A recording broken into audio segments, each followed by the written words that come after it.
Hello friends, आपका एक बार फिर से आपके अपने यूट्यूब चैनल पे बहुत बहुत स्वागत है। आज की वीडियो में आपके 10 इंपॉर्टेंट क्वेश्चन करेंगे हम। अभी आज मुझे टाइप करने का समय तो नहीं लगा, फिर भी जो पिछले कल हमने क्वेश्चन किए थे उसी का ये सेकंड पार्ट आपका रहने वाला है। तो ये प्रीवियस ईयर क्वेश्चन पेपर में जो क्वेश्चन आए हैं वो मैं आपके लिए लेके आया हूँ। पहला क्वेश्चन देख लेते हैं। अगर आपने इससे पहले पिछली वीडियो नहीं देखी है तो प्लेलिस्ट में आपको सभी वीडियो मिल जाएगी, आप एक बार जाकर ज़रूर देखना।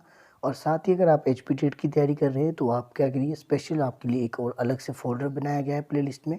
उन टॉपिक को आप एक बार ज़रूर देख लेना, ये नहीं तो आप उसको नोट डाउन करके आप खुद से भी उन टॉपिक को पढ़ सकते हैं। पहला क्वेश्चन रहेगा आज का आपका, if a player break the rule of the game you will. अगर एक खिलाड़ी क्या करता है, खेल के नियम भंग करता है तो आप क्या करेंगे।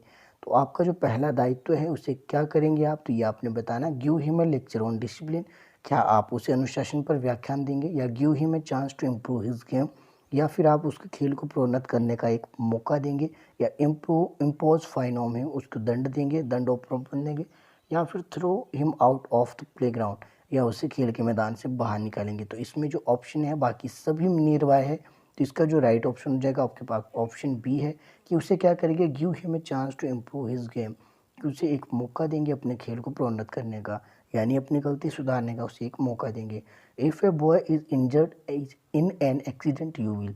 अगर जो एक बालक दुर्घटना में आहत हो जाता है, किसी भी प्रकार की दुर्घटना हो जाती है या चोटिल हो जाता है, तो आपका जो है दायित्व तो क्या रहेगा, तो आपका दायित्व होगा कि सबसे पहले उसे गिव हिम है फर्स्ट एड। तो सबसे पहले उसे क्या है, फर्स्ट एड बॉक्स देंगे, यानी कि उससे प्राथमिक उपचार देंगे। तो आपने याद रखना है। Which type of the leadership is consider the best. तो आपने बताना है किस तरह की जो लीडरशिप है वो कंसिडर आपकी बेस्ट करती है, सर्वोत्तम नेतृत्व करेंगी, वो करेगी आपकी डेमोक्रेटिक। ये आप सभी को पता होगा, ऑप्शन इसमें है सी आपका सही हो जाएगा। द फर्स्ट स्कूल ऑफ इन्फेंटिस, तो पहला जो है शिशु की जो पहली पाठशाला है वो किसे माना जाता है या कौन होती है, तो ये होती है उसकी अपनी माँ। तो ये आप ध्यान रखेंगे, his mother. Four distinct stage of children intellectual development are identified. तो आपने बताना है कि जो आपके बच्चे की बौद्धिक विकास की चार स्पष्ट अवस्थाओं की पहचान किसने की है। तो चार प्रकार के जो है इंटेलिजेंस डेवलपमेंट की बात कौन करते हैं, तो ये करते हैं आपके पियाजे। तो ऑप्शन इसमें सी आपका सही हो जाएगा।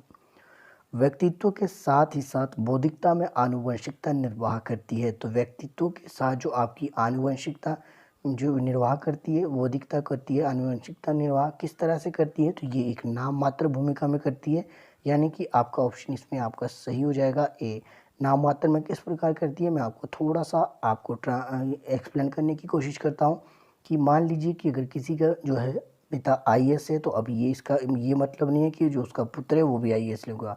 हालांकि हो सकता है वो HS क्वालिफाई कर ले अगर आप HP से, या फिर ये भी बोल सकते हैं हम कि अगर किसी का एक फादर डॉक्टर है तो उसका जो है बच्चा जो है, चाहे वो बेटा हो या फिर बेटी हो, वो भी डॉक्टर हो। ऐसा ज़रूरी नहीं है, हो सकता है वो नालायक भी हो। आई होप आप समझ गए हैं। तो जो आनुवंशिकता या इंटेलिजेंस ये नाम मात्र की होती है, ज़रूरी नहीं है कि वो आपकी जो है हेरिडिटी के साथ आगे ट्रांसफ़र हो।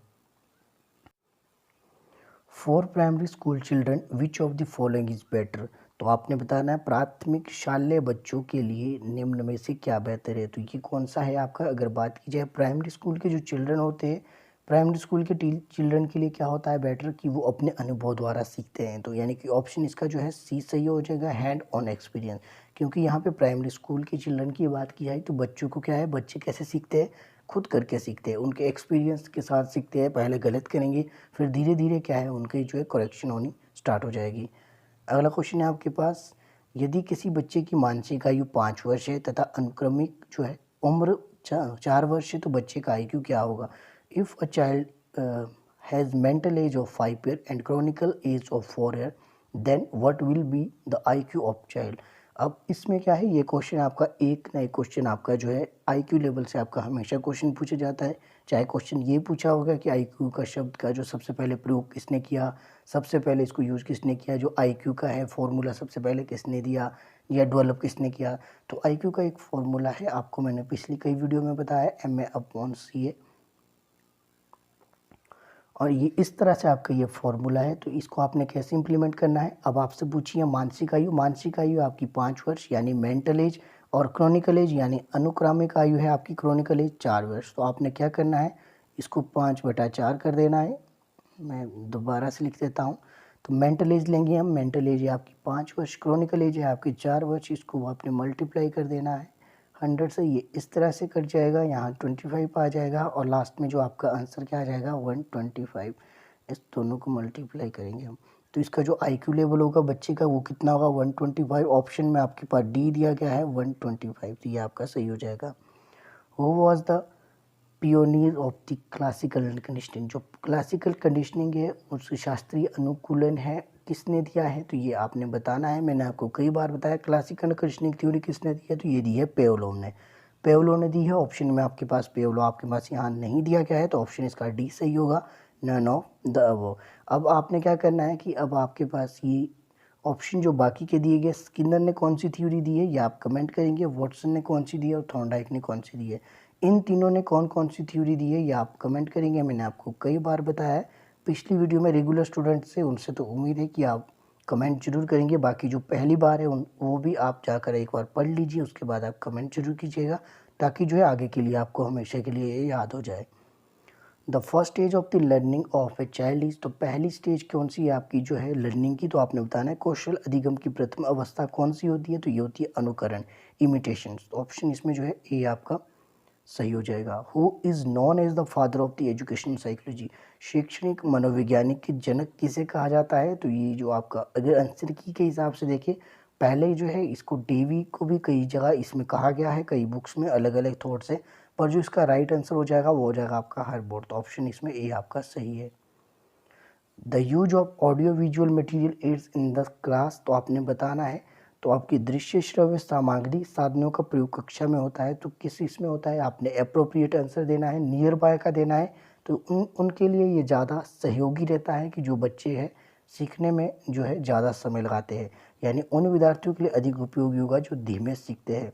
मोर useful for those students who are slow learner audio visual aids, तो आपने ध्यान रखना है जो ऑडियो विजुअल एड है किसके लिए ज़्यादा सहायक होगा, जो आपके स्लो लर्नर हो गए। तो ऑप्शन इसमें बी आपका सही हो जाएगा। आज का जो आपका अंतिम प्रश्न रहने वाला है ये है आपका कार्यकलाप तकनीक है। तो कार्यकलाप एक्टिविटी टेक्निक क्या है, तो ये होती है आपकी स्टूडेंट सेंटर, क्योंकि हम जब भी साइकोलॉजी पेडागोजी की बात करेंगे तो हम करेंगे इसको चाइल्ड सेंटर होती है, तो स्टूडेंट सेंटर ही आपकी ऑप्शन आपका डी इसमें आपका सही हो जाएगा। तो आई होप आज का ये सेशन आपको पसंद आया होगा। अगर पसंद आया तो अपने दोस्तों के साथ शेयर ज़रूर कीजिएगा। बाकी मिलते हैं आपकी अगली वीडियो में।